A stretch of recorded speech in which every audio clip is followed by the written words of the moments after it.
All right, joining me today for an interview, we have Sammy, also known as DruggedFox, Georgia's premier Melee player. How are you Hey, doing today, Sammy? what'd you say? How are you doing? I'm doing pretty well. Glad to be doing this interview with you. All Glad right. to hear all the stream monsters are in the chat. Yeah. So this is gonna be kind of like the first episode in a series I'm doing, where it's JV3, where the idea is that with Melee players, essentially, there's a lot of like rich history behind every player. Like you Yeah, yourself have been playing for almost over a decade now, right? Or near a yeah. I've decade. been playing 11 years now. Yeah, and I feel like that a lot of this information is really kind of overshadowed by just things that have happened in the last few months or just things that just aren't generally showed because the only history that most players do know now are things that are just only portrayed by the documentary. Yeah, yeah, of course. So people don't know about stuff from before. Mm-hmm. All right, so but getting in, I kind of want to go into your like backstory. I guess like what was life growing up for you as a kid, things like Okay. that. So, I guess I'll go as far back as maybe 2000. So that's Mm-hmm. when I moved to Savannah, Georgia, which Mm-hmm. is where I spent most of my relevant melee career, Mm-hmm. or irrelevant, I guess, actually. So 2000, moved to Savannah, and around 2004, well, do you want to know melee background, or do you want to know, like, Not just like life background, I guess, like life even like background? pre Okay. melee. Just things where, let's see, what can I say about me as a kid? Define kid. Do you mean like 5 years old, or, just like growing up in general? Just like growing up as in general, like. Okay, growing up in general. I have one sister, uh, and my parents. Like I said, we moved to Savannah in 2000. Where did you Um, move from? moved from, I believe, Silver Spring, Maryland. Mm-hmm. I was sort of too young to remember that, though. I was like 8 at the time.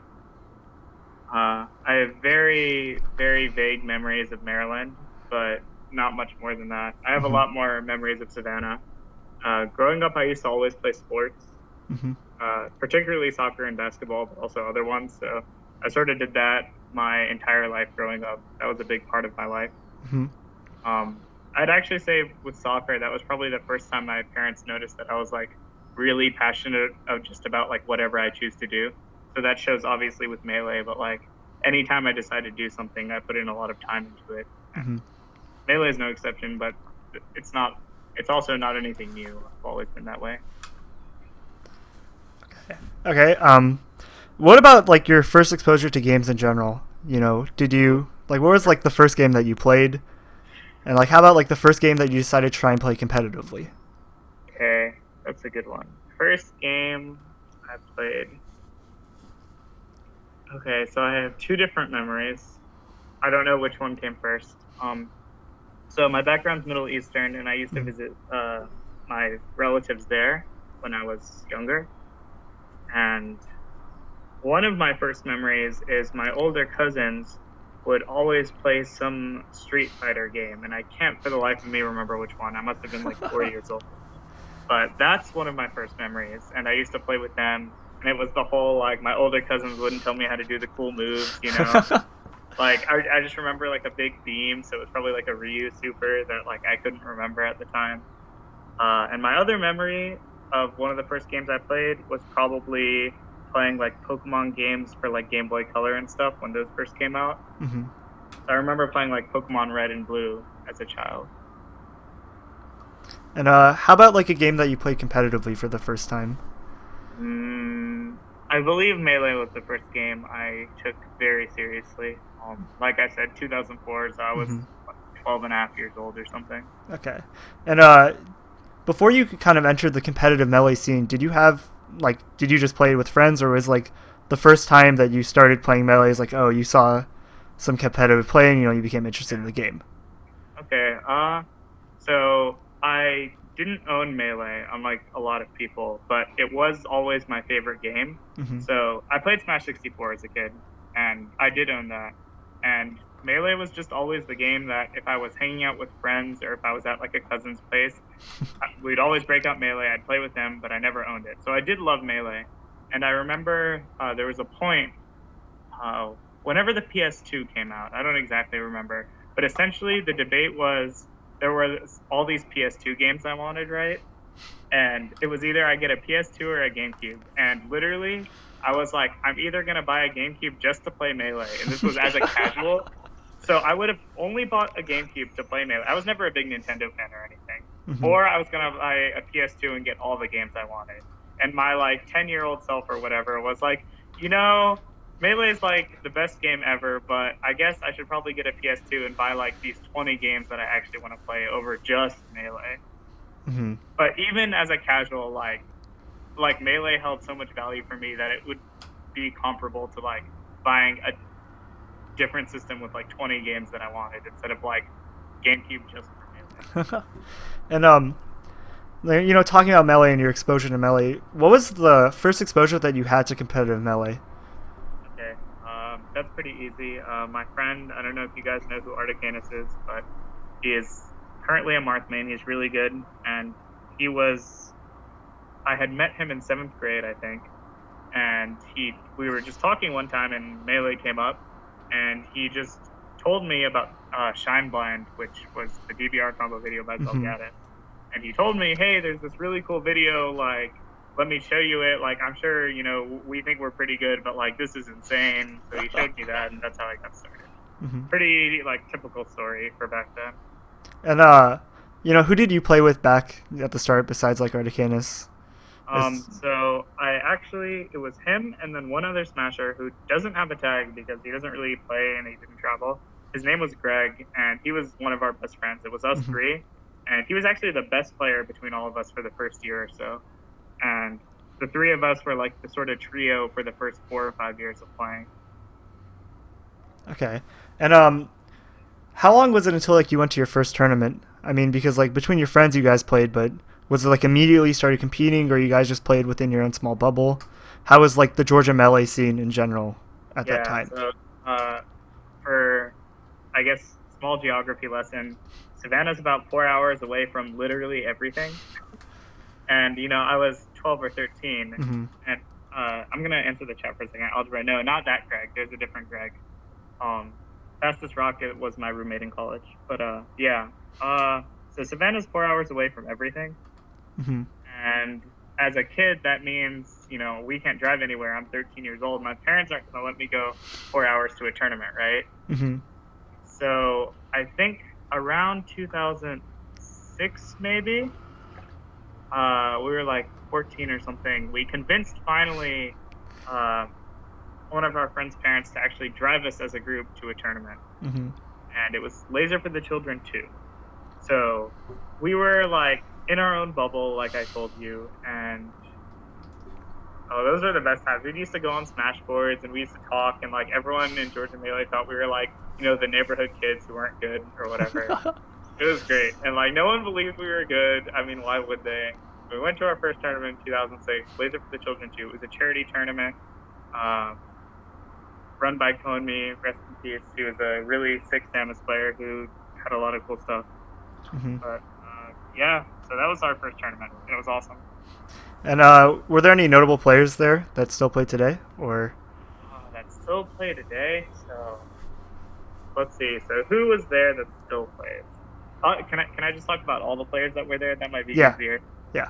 So back then, who did I meet there? So not everyone stayed for the tournament, but Chad was there. I believe GA West was there, but he left. Sleepy K was there. That was the first time I met him. Tong, a Puff player. Full Metal was there. Dogi Sandwich was there, if you guys remember him.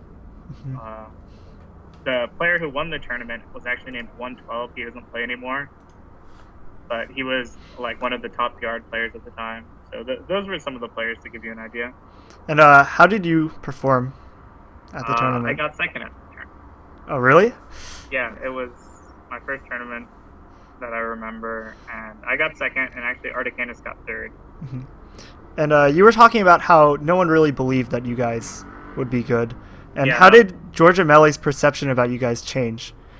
That's a good question. I can't exactly say because I wasn't like a big part of the community really, but my impression now, because I'm friends with everyone now, etc., is sort of like everyone. I definitely think we gained some amount of respect, Like we were by no means the best players, but we were clearly like PR material at the time. Mm-hmm. So we definitely gained a lot of respect, but I also think people probably just saw us as like, like kids who practice in their room. That we were like super technical for the time. Mm-hmm. Like you watch videos of us from like 2006, and like Articanus Falco looks like one of the most technical Falcos in that day. So that was cool. But I think that's pretty much it. Like they just saw us as like some technical kids who were pretty good, and then we sort of disappeared for a while because we couldn't travel, like I said. And how long was it until that you could actually, consistently travel to tournaments? Consistently was probably when I moved to Atlanta to go to Georgia Tech for college in 2010. Mm-hmm. So I think I might have attended one other tournament from Laser for the Children until then, and that was actually the first CEO ever. I attended that, and then after that was 2010 when I moved here. I actually got to go to tournament. And how was your performance at CEO? Did you run into any notable players at the time? Oh yeah, dude, CEO was so cool. I was so excited. That night was like, I think that was right after I graduated high school, actually. Mm-hmm. And it was like the combination of the excitement from graduating high school and I'm finally at a tournament, dude. It was so awesome. I could not sleep that night at all. It was so exciting. Notable players, I remember I showed up to the tournament. First thing I see is this setup with Darkbrain and Husband sitting down playing. It was so cool. I didn't get to travel at all, right? Mm-hmm. Darkbrain was there, Husband was there, Shootout was there, PP was there, Yaz was there, Brock Croc was there, Polvol was there, Hungry Box was there. It was just so cool. I sat down on the setup. I got to play with Husband and Darkbrain, and there was a Mark player named Scratch. I don't know if anyone knows who he is, but he was like beating them, and it was like so cool. In my first friendly with Darkbrain, I beat him, and everyone was like, "Who the fuck is this?" Yeah, I like wave shined him across the stage perfectly. This was like early days. So it was like still so cool back then. And it was like, I don't know. It was an awesome tournament though. And how was your bracket run? Okay, so I actually didn't do well because of some collusion. So I'm salty. So round robin pools, right? Mm-hmm. Okay, so round robin pools. It was me, Ty, the Samus player, Dark Sonic, the Marth player from Florida, and then this random Fox player who wasn't very good. I can't remember his name. So what happens is we all beat the random guy, right? And then we trade sets, so it's a 3-way tie. But I dropped a game to the last guy, so I didn't end up making it out. But what I found out later, I guess, is that I should have probably made it out as a second seed. And I forget who, but either Pi always beat Dark Sonic or Dark Sonic always beat Pi. But they like intentionally switched it so that whoever usually won would lose to get the 3-way tie, and then they would both get out over me. Oof. Yeah, so it was back then, and I actually love those guys. I was just they're awesome people, but like definitely gonna call them out for that. They've since apologized. It was so funny though. I was really sad at the time, obviously, because like I beat Darkbrain, I was beating Husband in friendlies, I was like doing so well, and I was so excited, and then I just like didn't make it out of pools because of stupid reason. I remember like all the good players I talked to at the time were like, "What? You didn't make it out of pools?" It was so sad. Oh yeah, I beat Dark Sonic, but not Pi because I'd never fought a Samus before, and that was it. But I knew the Marth matchup. So. Okay. Yeah, so that's how I did at that tournament, and that was a really sad experience. But otherwise, it was really fun. All right. And then, at what point did you really think you had like potential in Melee to like be in like the top 25 in the world category? Okay, this is a little funny, I guess. I mean, as a kid, I always thought I had that potential, but obviously, that was like not really based on anything. Mm-hmm. Like, the FC3 crew battles? Yeah. Yeah. So, like, 2005 comes around, I watched those, and, like, even back then, I watched, like, Chillin' or Ken play, and I was like, whatever, these guys aren't that good, I can beat them. Like, even knowing about competitive Melee. Mm-hmm. So I sort of always thought I was good, even when I wasn't. But then, around, like, 2010, like, when I actually moved and started getting to play people and travel, like, I immediately, like, it sort of confirmed that I actually did have that potential because like I got to play good people. I went to ROM 3 that year. I beat Taupe that year when Taupe was like considered one of the best Sheik mains. So at my first national even, I would beat like the second or third best Sheik main. And I was like, okay, like I can definitely do this. Okay. And then you know, Georgia Melee is kind of like a weirder region in terms of like the disparity of skill between players. And I remember when I had actually visited Georgia, you guys kind of talked about the DruggedFox effects, which is like, can you talk about that a bit and like kind of how Do you true it remember is? what the context was? It was like people get good by playing DruggedFox, Oh, and you that carry okay. the region. This came up because we have. One second. Let me drink some water. If that's okay. Okay.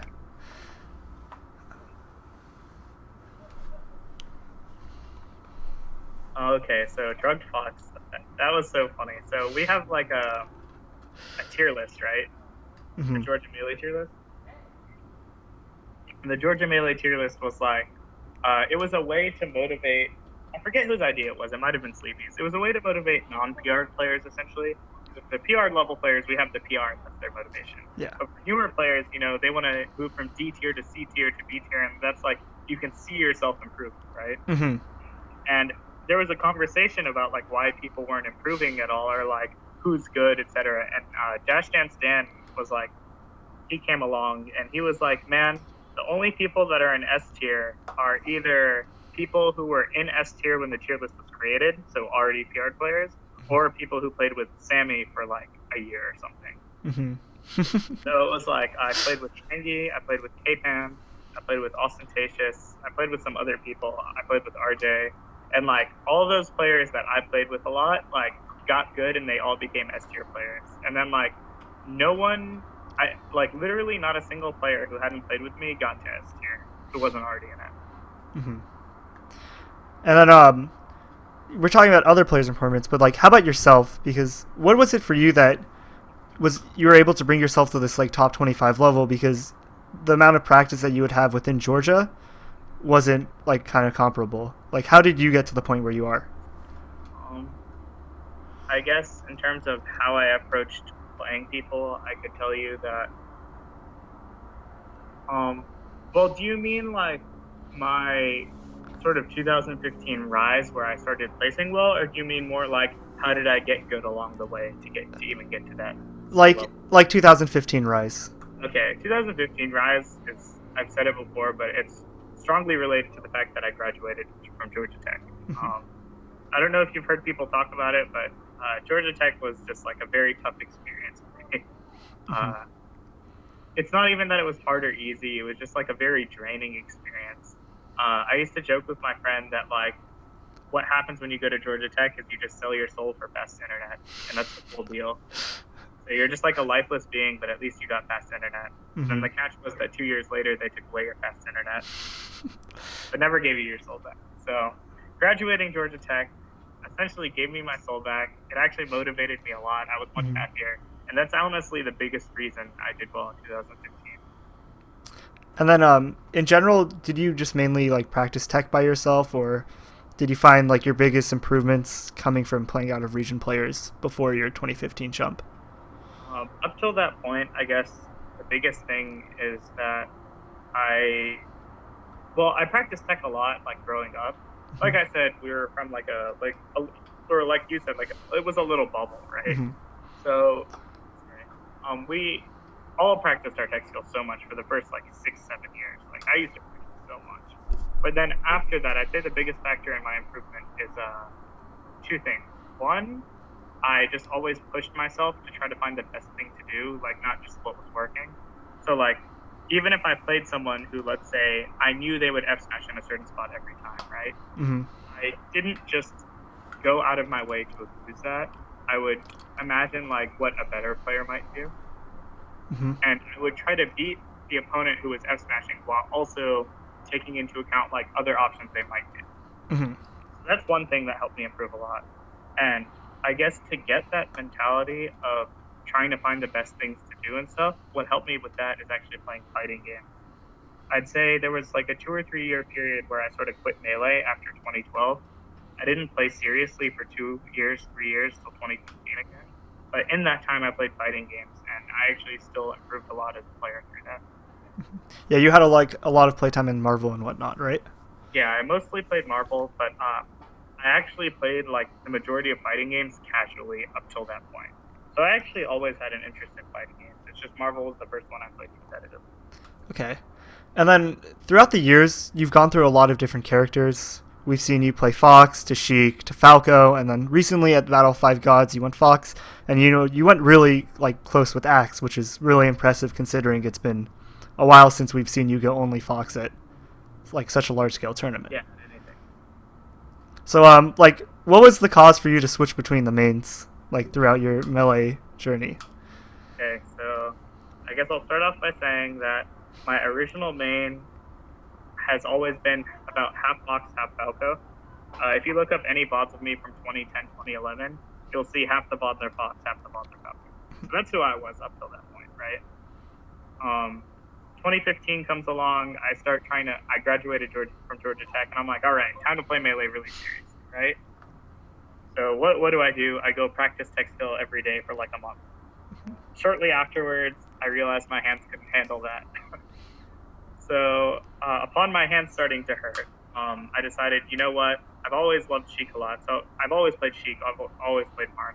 I was like, all right, my hands can't handle this. I'm going to try Sheik instead. So I played Sheik for the whole year. So that explains my first switch from Fox to Sheik. For my second switch from Sheik to Falco, the main explanation is that I wasn't having fun with Sheik anymore. Mm-hmm. What I usually tell people is I wasn't having fun when I was losing, but I also wasn't having fun when I was winning either. And I can talk about that if you're interested. Yeah, I am interested.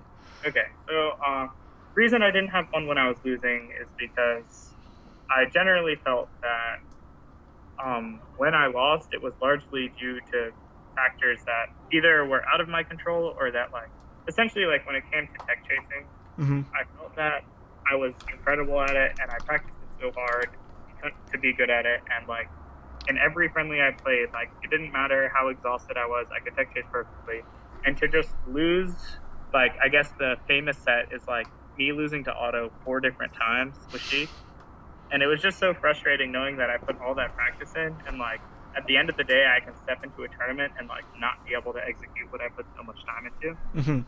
But on the flip side, if we look at when I was successful, let's look at, like, Tipped Off 11, right, where I had a good losers run and I won the whole tournament over Ice, Wizrogue, Professor Pro, Moon, other good players. And I didn't honestly enjoy my win that much because I felt like a lot of the things I did to win were sort of cop-outs. Like, I'm not sure how clear it is, but I care a lot about how I play the game. Mm-hmm. Like, I care a lot less about winning than I do about how I play the game. Kind of like playing honestly and things like that. Yeah, playing honestly is exactly it. And doing things that I consider effective or good. And one example is, like, let's say using Sheik's forward tilt, okay? So I think that using Sheik's forward tilt in neutral against bots is, like, very cheesy and unreliable. I don't think it's a good way to approach the matchup, and I think it sort of creates, like, inherent inconsistency with your results. Mm-hmm. So I really hate Sheik's forward tilt in neutral versus bots. And so instead, I play a very movement-based Sheik, as I'm sure most people can tell.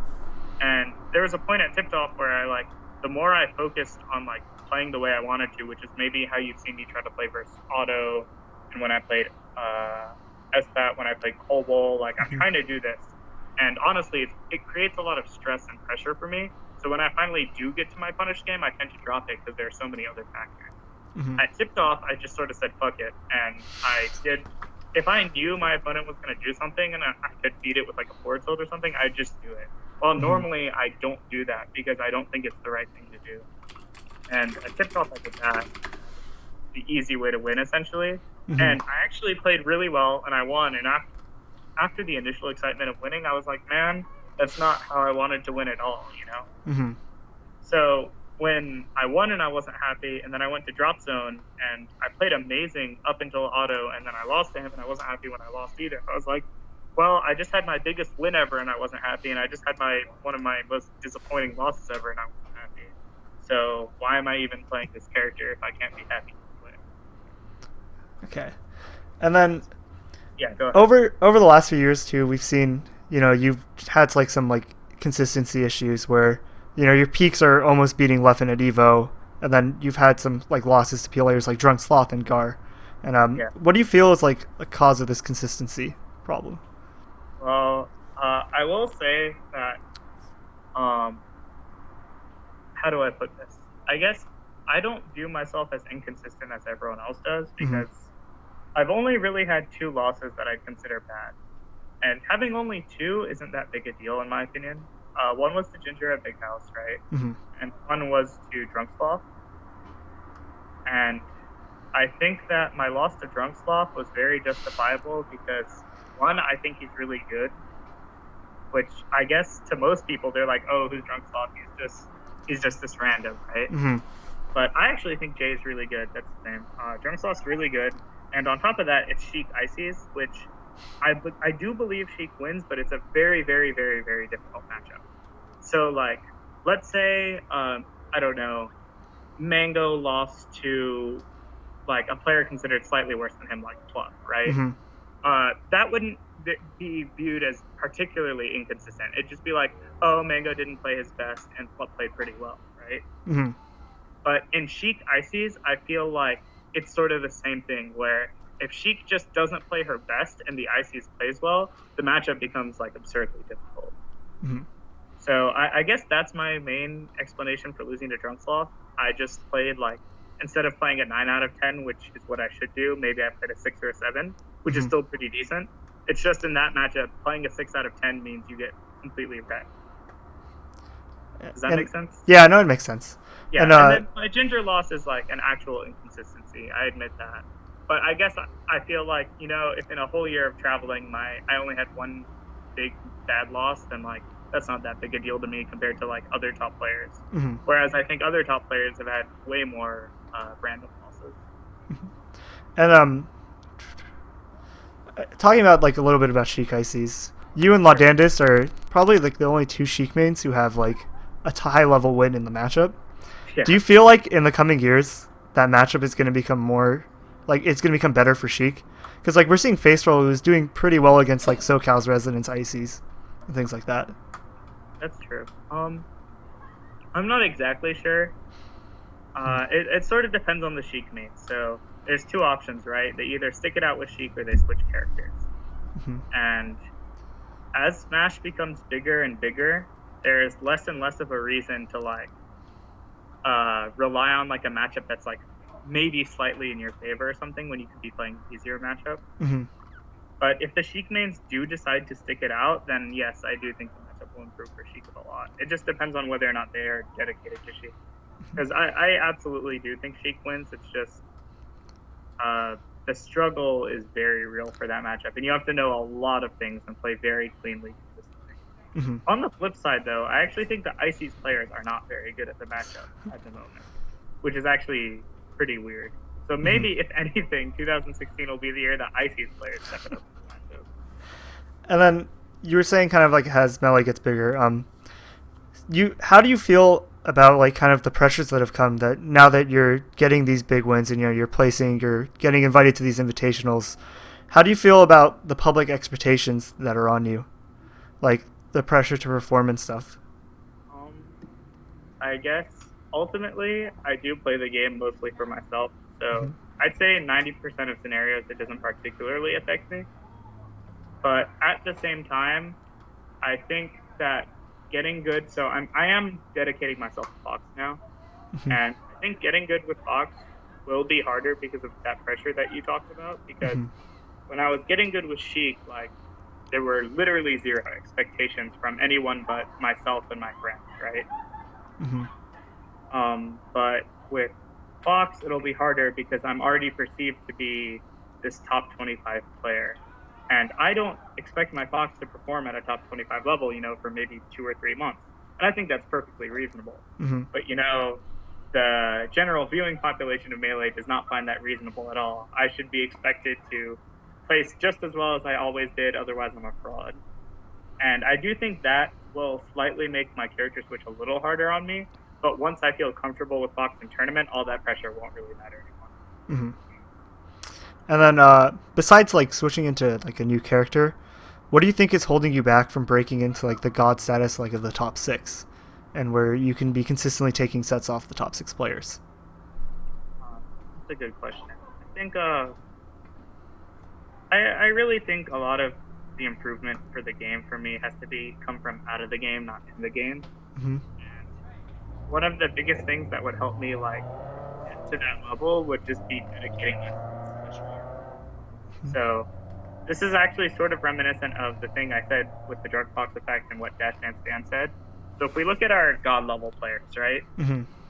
How many of them do nothing with their lives seriously besides play Melee? I believe all of them except Hungrybox, right? Mm-hmm. Is that correct? Is there anyone I'm like Leffen plays Smash, Arbata plays all Smash, Mitra King's all Smash, Mango's all Smash. Yeah. And then Hungrybox has a full-time career, right? Yeah. And the only one of them that has a full-time job that is also god level is Hungrybox, and he was already at that god level, right? He was already S tier. Mm-hmm.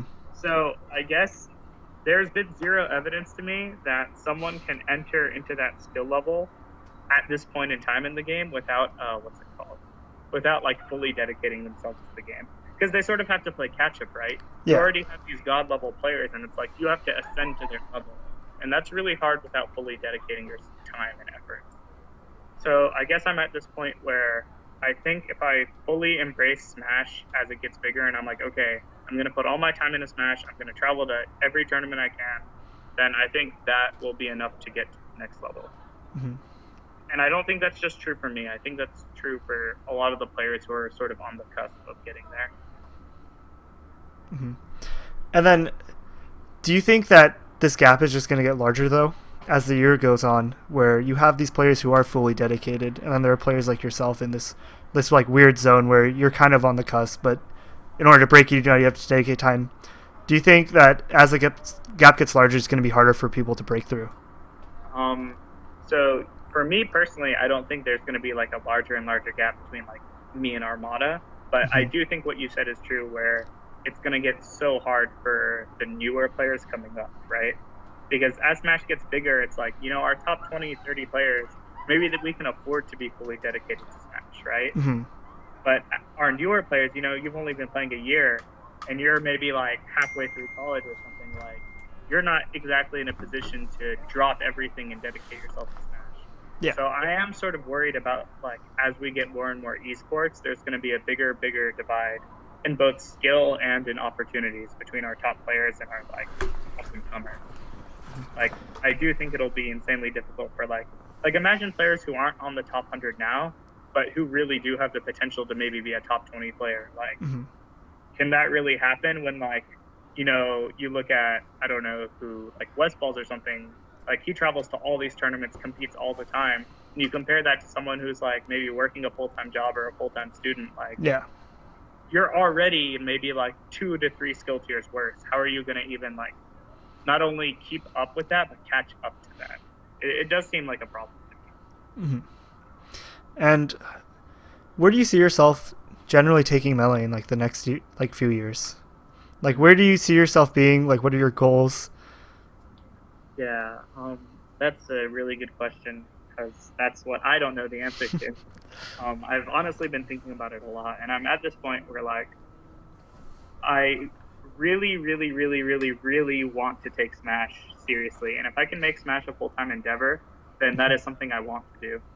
But at the same time, like, I'm a pretty, like, practical individual, and, like, I'm not entirely convinced that Smash will be fruitful in the long term.